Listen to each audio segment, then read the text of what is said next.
Good evening. This is Parvinder Kaur Dhillon and presenting the PPT on ECC based authentication schemes for IoT environments.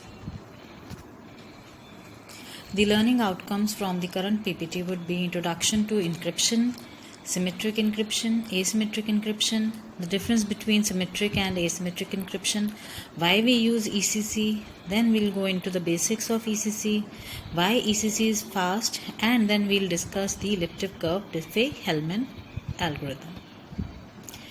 Going on with the introduction, encryption refers to the process of converting information or data into a code, especially to prevent unauthorized access.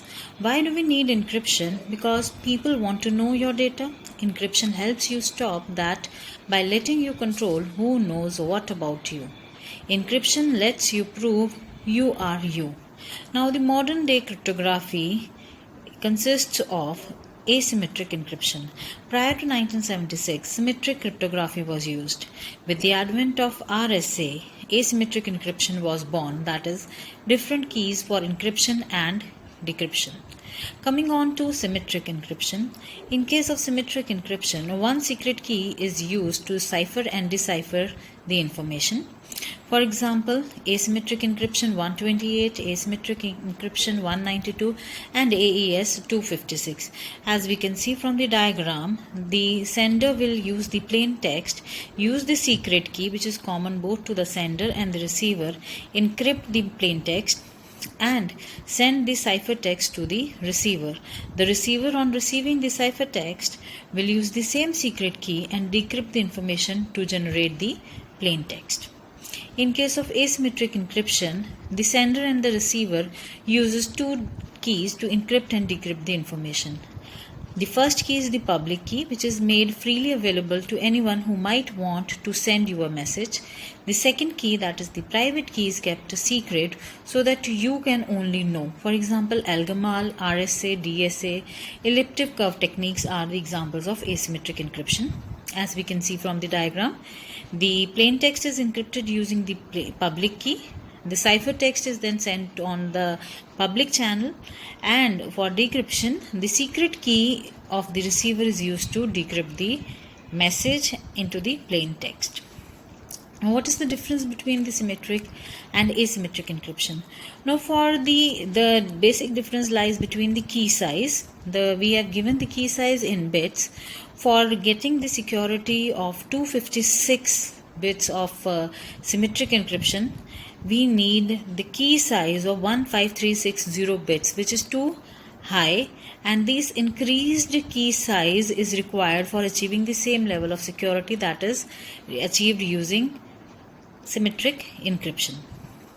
Now, why do we use encryption, ECC? Shorter encryption keys use fewer memories and CPU resources. Good security even with far smallest key than RSA.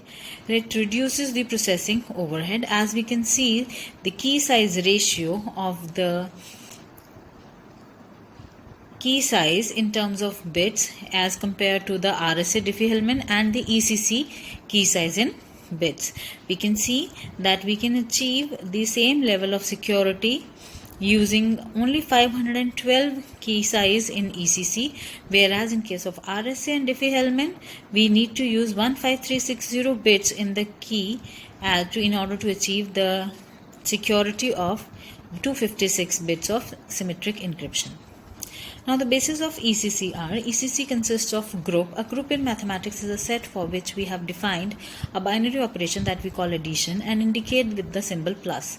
In order for the set G to be a group, that it must satisfy the four properties. Closure: if A and B are members of G, then A plus B is also a member of G. Associativity: A plus B brackets plus C is equals to A plus brackets B plus C bracket. Identity element: there must exist an identity element 0 such that A plus 0 is equal to 0 plus A, which is equal to A.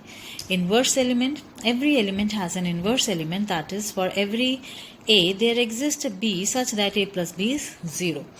In case if we add the fifth requirement, that is commutativity, A plus B is equal to B plus A, then the group is called the abelian group. Now why ECC is fast? Now suppose we want to go from a point P to 100P. So for that we need to go for point doubling. Then we need to perform a point addition, and then again a point doubling operation, then a point doubling operation, point doubling, and again point addition, point doubling. We'll reach 25.P to we'll reach 50.P on doubling, and then again when we'll double this point we'll reach 100P. So that means we only need 8 steps to go from P to 100P. Now the basis of a tip curve Diffie-Hellman approach are, suppose we have Bob and Alice who want to communicate with each other, and we have Eve who is sitting in between their communication over the public channel, trying to hack the or extract the private key which are used by Bob and Alice for the communication. Now Bob picks his private key R, Alice will pick a private key T, such that both R and T lie between 1 and n-1. Bob will generate the public parameter B as R.G. G is the generator point. Similarly, Alice will generate his own ECC point, that is A, T.G. They will exchange these two parameters and receive the exchange parameters. Now on receiving A from Alice, Bob will compute P, which is R.T.G, and Alice will compute P, which is T.R.G. Now it is very difficult, computationally difficult or infeasible for Eve to find out P. This is the security level of ECC. Thank you.